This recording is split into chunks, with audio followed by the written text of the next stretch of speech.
Given America's position on the world stage, is it appropriate for us to start to pull back within our own borders, especially with respect to trade? Is it time for the United States to become more independent with respect to the goods, the services, the products, the raw materials, and all the things that we need to have a thriving economy? We're going to take a look at that question today on Making the Argument, where we make the arguments to defend a free society.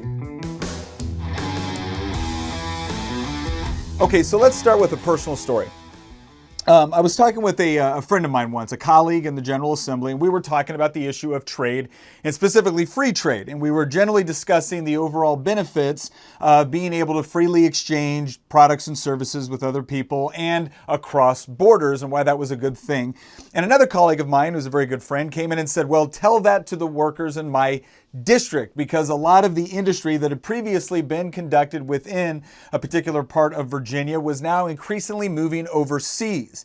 And there was certainly no doubt that that was taking place, but the real question is what do you do about it? What should U.S. trade policy look like in order to put the United States in the best economic position going forward? And in order to do that, we're going to cover several topics today. But the first one that we're going to hit on is, what exactly is trade? Because a lot of times from a political aspect, and we just shot a Y Minute episode, and if you haven't checked out the Y Minutes, I encourage you to do that. But check out that episode where we talked about this whole concept of trade and trade deficit and trade wars. And what we're doing today is we're going to go a little bit deeper into some of the points that we hit on that Y Minute.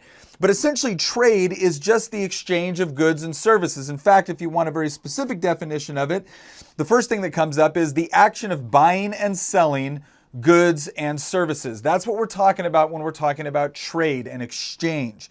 So obviously, any time that voluntary trade takes place, which is to say that you and I engage, maybe it's a cup of coffee, maybe it's an apple, maybe it's a house, a car, whatever it is.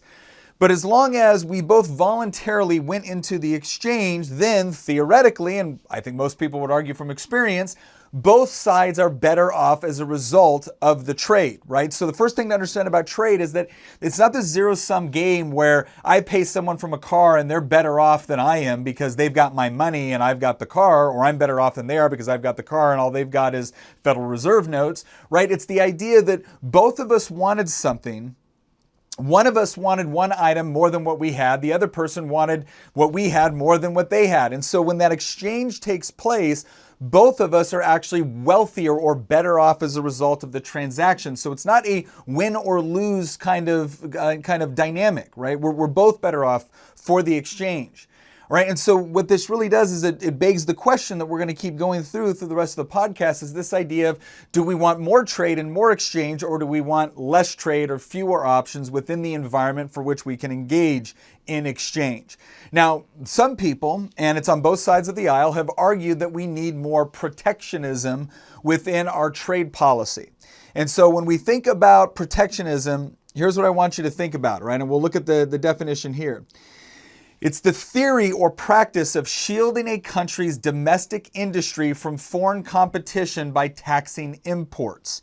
Right now, I would argue that's one of the ways that you can engage in protectionism, but there's actually some more ways. But the first one they talk about is the idea of taxing trade, or what they call tariffs, which is essentially a tax on any sort of foreign product being sold within the United States. Another form of protectionism has to do with trade restrictions. That's where you can actually make it illegal to trade or to engage in transactions with products originating from a particular country. Okay, another way that you can engage in protectionism is what's called subsidization. So that's where essentially the government taxes you and then gives it to an industry so that it can produce products and services at a rate that is competitive on the world market. All right, so we'll get into things like sugar tariffs and stuff like that. But think of it that way. There's essentially three primary ways that a country can engage in protectionism. They can either tax the consumer. They can actually levy a tax that the consumer has to pay to buy a foreign product, right? That's one way. Another way is they can engage in trade restrictions, which is to ban American consumers from being able to buy products from certain countries, right? And then the third component is that they can tax American citizens, give it to a particular company in order to attempt to bring down their overall cost associated with producing a product in order to make it more competitive with market rates or world rates for a particular good or service. So those are kind of the three ways that we can engage in protectionism.